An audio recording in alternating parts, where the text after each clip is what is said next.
খুব সহজভাবে দেশি মুরগির মাংস রান্না করব। আসসালামু আলাইকুম এভরিওয়ান, সবাই কেমন আছেন? আলহামদুলিল্লাহ সবাই ভালো আছেন, সেই সাথে আমিও ভালো আছি। আজকে আমি রান্নার ভিডিও নিয়ে চলে আসলাম। এখানে একটি দেশি মুরগি কুটে নিয়েছি এখন আমি প্রসেসিং করতেছি। তো চলুন সবাই মিলে দেখি আজকে আমি মুরগির মাংসটা কীভাবে রান্না করব। তো এখানে সব কিছু আমি রেডি করে নিয়েছি। এখন মাংসের মধ্যে সব মশলাগুলো ঢেলে দিচ্ছি। টমেটো কুচি, আদা, রসুন, কাঁচামরিচ, টমেটো সবগুলো একসাথে দিয়ে দিয়েছি আমি। তো আজকে মুরগির মাংসটা আমি ঝোল করে রান্না করব। তো এখানে দিয়ে দিচ্ছি হলুদ, মরিচ মশলা,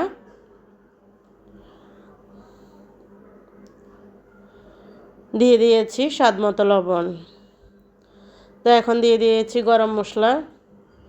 তো আমি যখন যেভাবে রান্না করি, সব উপকরণ দিয়ে রান্না করি। এখন আমি পরিমাণ মতো তেল ঢেলে দিচ্ছি। এখন হাত দিয়ে ভালোভাবে আমি মেখে নিব।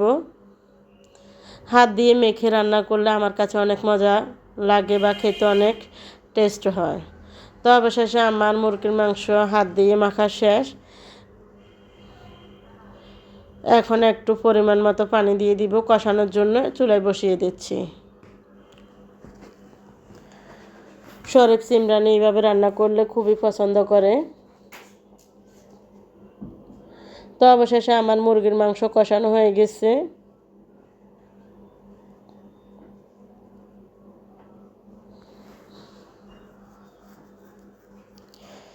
রমজানের ভিতরে যত স্পেশাল রান্না হোক না কেন, খাওয়ার একেবারে ভালো লাগে না, একেবারে খাবারের রুচি নেই। কেন যে নেই সেটাই বলতে পারি না। তো অবশেষে আমার মুরগির মাংস কষানো শেষ। এখানে আমি শরীফ সিমরানের জন্য কয়েকটা আলু দিয়ে দিচ্ছি।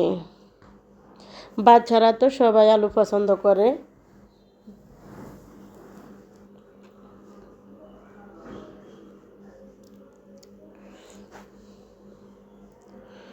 তো আমি ভালোভাবে মিক্স করে নিচ্ছি।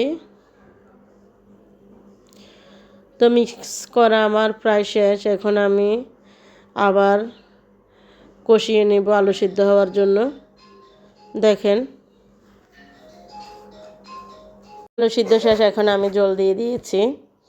তো দেখেন আমার প্রায় মাংস হয়ে গেছে। একটু ঝোল করে রান্না করব। শরীফের ঝোল খুবই পছন্দ করে।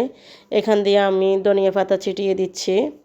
তো বন্ধুরা, আমার ভিডিওটি যদি ভালো লাগে অবশ্যই আমার ইউটিউব চ্যানেলটা সাবস্ক্রাইব করে দিবেন। একটি লাইক দিয়ে আমার পুরো ভিডিওটি দেখে নেবেন।